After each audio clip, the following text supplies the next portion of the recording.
కొన్ని విషయాలు మీడియాతో మీతో పంచుకోవాలనే ఉద్దేశంతో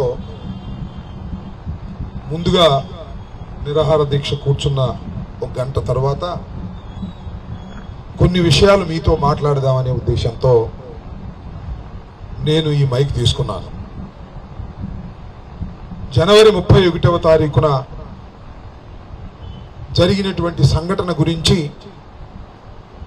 నేను పదే పదే చెప్పవలసిన అవసరం లేదు. అందరికీ ఇంకా మదిలో మెదులుతూనే ఉంది. ఇవాళ ప్రధానంగా ఉదయం 6 గంటల నుంచి సాయంత్రం 6 గంటల వరకు ఈ నిరాహార దీక్ష చేస్తున్నటువంటి సందర్భం ఏమిటి, ఎందుకు చేస్తున్నాను అనే విషయాలను మీ అందరికీ మరోసారి గుర్తు చేయవలసినటువంటి అవసరం ఉందని నేను భావిస్తున్నాను. మీకు తెలుసు, సుమారుగా 7 గంటల 20 నిమిషాల పాటు నా ఇంటి మీద, నా ఆఫీస్ మీద దారుణంగా, క్రూరంగా దాడి చేశారు. నా ఆస్తులు ధ్వంసం చేశారు, నా ఇల్లు ధ్వంసం చేశారు, నా కార్లు ధ్వంసం చేశారు, నా ఆఫీస్ ఫర్నిచర్ ధ్వంసం చేశారు. ఇష్టం వచ్చినట్టుగా బూతులు తిట్టారు, కులం పేరు పెట్టి బూతులు తిట్టారు, మమ్మల్ని కొట్టడానికి ప్రయత్నం చేశారు, కొంతమందిని కొట్టారు. ఇవన్నీ జరిగింది పోలీసుల సమక్షంలో. నేను మీ అందరికీ మనవి చేస్తున్నా, ఈ 7 గంటల 20 నిమిషాల సేపు జరిగినటువంటి దాడి పోలీసుల సమక్షంలో. అంతేకాదు, మీడియా మొత్తం లైవ్ ఇస్తున్నటువంటి సందర్భంలో, ఏదో ఒక టీవీలో లైవ్ వస్తూనే ఉంది. ఇవాళ యూట్యూబ్లో కొట్టి చూస్తే ఎవరెవరు దాడి చేశారో అవన్నీ కనిపిస్తాయి. నేను పేర్లు ఏం చెప్పాల్సిన అవసరం కూడా లేదు. నేను ఏమంటానంటే, అయ్యా, నేనేదో చంద్రబాబు నాయుడు గారిని దూషించానని, ఆ దూషించిన తర్వాత తొందరపడి మాట్లాడాను, కొన్ని మాటలని క్షమాపణ చెప్పినా నన్ను అరెస్ట్ చేసి కోర్టులో ప్రొడ్యూస్ చేసి 18 రోజుల పాటు రాజమండ్రి సెంట్రల్ జైల్లో ఉండే విధంగా చేశారు ఈ ప్రభుత్వం, పోలీసులు. ఇక్కడ నా ప్రశ్న, ఇవాళ 12 గంటల నిరసన దీక్ష ఎందుకు చేస్తున్నానంటే, నా మీద పడి, నా ఇంటి మీద పడి అంత దారుణం చేస్తే 18 రోజులు కాదు కదా, 18 నిమిషాలైనా పోలీస్ స్టేషన్లో పెట్టగలిగారా? ఇది ధర్మమా? ఇది న్యాయమా? మాకొక న్యాయము, వారికి ఒక న్యాయమా? నేను చిన్నగా దూషించాననే చిన్న కేసులోనే 18 రోజులు నన్ను రాజమండ్రి సెంట్రల్ జైలుకి పంపించారే. అంత దారుణంగా చేసిన వారిని ఎందుకు శిక్షించటం లేదు? మీ పార్టీ వాళ్ళనా, మీ బంధువులనా, మీ వారేనా? ఇది ధర్మమేనా? ఇదేనా ప్రజాస్వామ్యంలో జరగవలసింది? ఇది తప్పు. మీరిప్పటికైనా వాళ్ళని అరెస్ట్ చేసి కోర్టులో పెట్టి రిమాండ్కి పంపించి చట్ట ప్రకారం వ్యవహరించండి అనేది నా డిమాండ్. రెండో అంశం, నన్ను 10-20 నిమిషాలకు అరెస్ట్ చేశారు. రాత్రి తీసుకువెళ్ళారు, నల్లపాడు పోలీస్ స్టేషన్లో పెట్టారు. సరే, నెక్స్ట్ రోజు రాత్రి 8-9 కోర్టులో హాజరుపరిచారు. కోర్టు వారు రిమాండ్ ఇచ్చారు, అది వేరే అంశం. ఈ లోపల ఏం జరిగింది? రాత్రి 1:30-2:30 గంటలకి లాకప్ నుంచి బయటికి తీసుకొచ్చారు. పైకి తీసుకెళ్లారు. 2 కాళ్ళు పగలు తీసి హింసించడానికి ప్రయత్నం చేశారు. ఎవరిని? అంబటి రాంబాబుని. ఎవరితను? 2 సార్లు శాసనసభ్యుడిగా ఉన్నవాడు, ఈ రాష్ట్రంలో మంత్రిగా చేసినవాడు, రాజశేఖర్ రెడ్డి వెంట నడిచినవాడు, జగన్మోహన్ రెడ్డి వెంట నడుస్తున్నవాడు.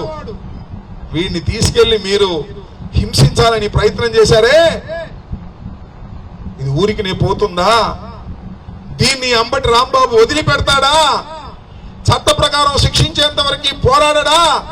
దీని మీద యాక్షన్ తీసుకోమని చెప్పా. సుయి లేదు, సై లేదు పోలీస్ డిపార్ట్మెంట్కి. సుయి సై లేకపోయింది.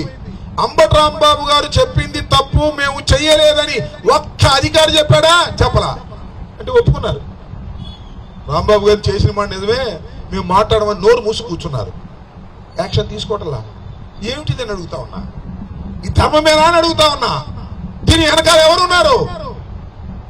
లోకేష్ ఉన్నాడు, పెమ్మసాని చంద్రశేఖర్ ఉన్నాడు, ఆయన పైన చంద్రబాబు నాయుడు గారు ఉన్నారు. ఉంటే కొడతారా? ఉంటే నా ఇంటి మీద పడి దోషం చేస్తే కేసు పెట్టరా? నా ఇంటి మీద పడి దోషం చేస్తే వాళ్ళని లోపల పెట్టరా? ఇదేనా చట్టం? వదిలిపెట్టడి రాంబాబు, గుర్తుపెట్టుకోండి. నేను ఇక్కడ నుంచి హెచ్చరిస్తున్నా, పోలీసు అధికారులకు హెచ్చరిస్తున్నా, చంద్రబాబుని హెచ్చరిస్తున్నా, లోకేష్ ని హెచ్చరిస్తున్నా, పెమ్మసాని చంద్రశేఖర్ ని కూడా హెచ్చరిస్తున్నా.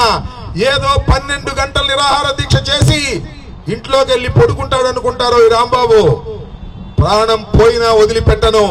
ఆ అధికారులు శిక్షించేంత వరకు, నా ఇంటి మీద దాడి చేసిన వారిని జైల్లో పెట్టేంత వరకు నా పోరాటం వివిధ రూపాల్లో సాగుతూనే ఉంటుంది. గుర్తుపెట్టుకోండి. పెమ్మసాని చంద్రశేఖరు, చంద్రబాబు, లోకేష్ గుర్తుపెట్టుకోమని మనం చేస్తున్నా.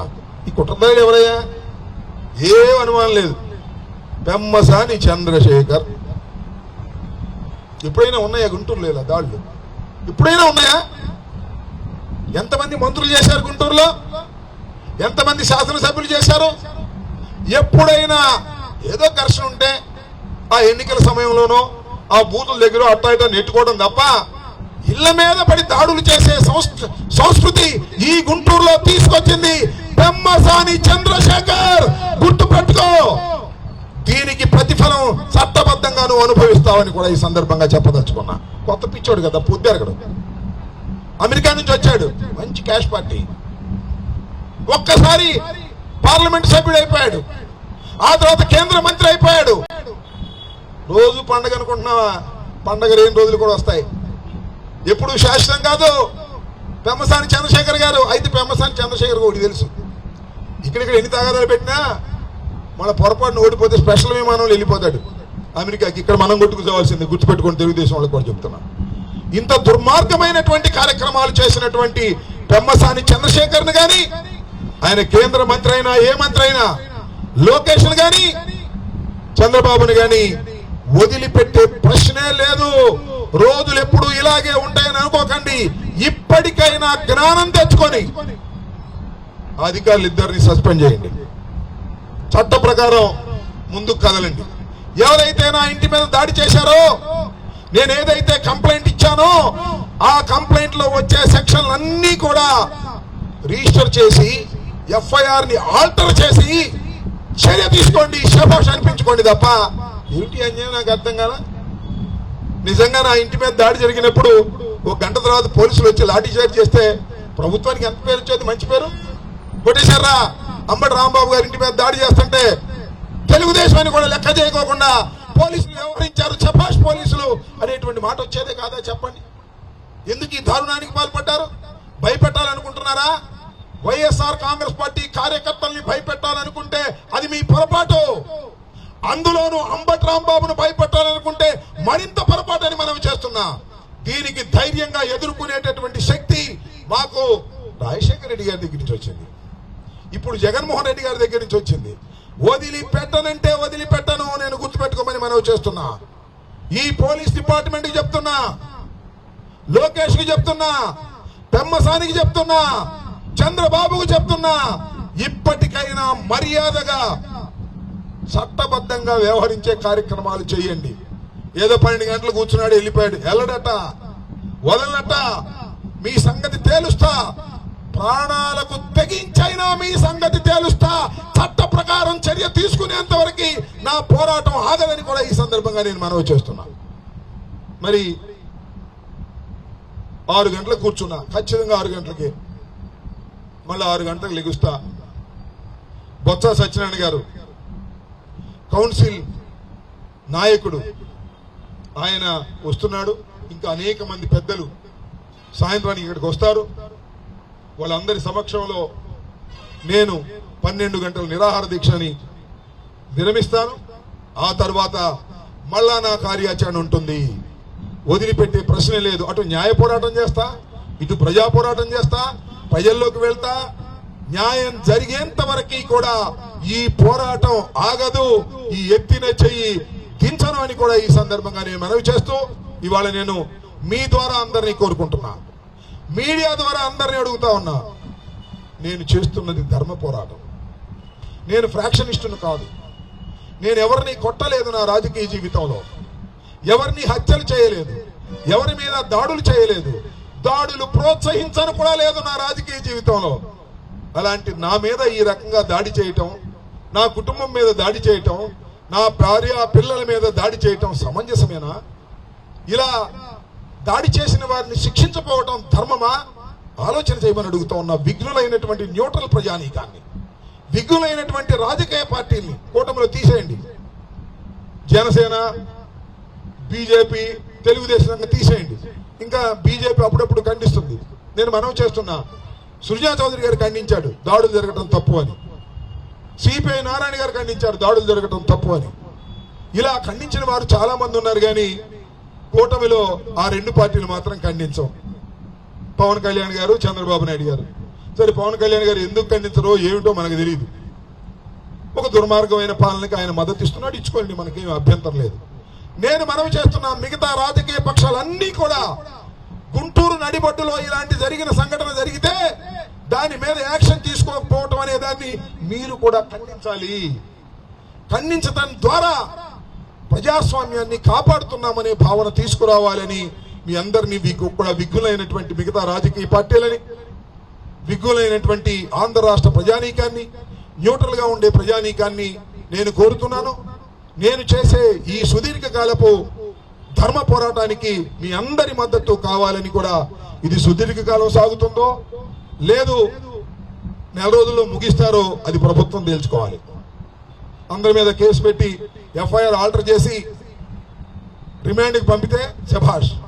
అలాగే నా మీద దాడి చేసి అర్ధరాత్రి పూట నన్ను హింసించినటువంటి పోలీస్ ఆఫీసర్లు ఇద్దరు కూడా, ఒకడు వాసు, ఒకడు వెంకటేశ్వరరావు, గంగా వెంకటేశ్వర్లు, ఇద్దరు కూడా వంశీ నల్లపాడు పోలీస్ స్టేషన్ వంశీధర్, అలాగే గంగా వెంకటేశ్వర్లు, వీళ్ళిద్దరు కూడా లోకేష్ బంధువులు.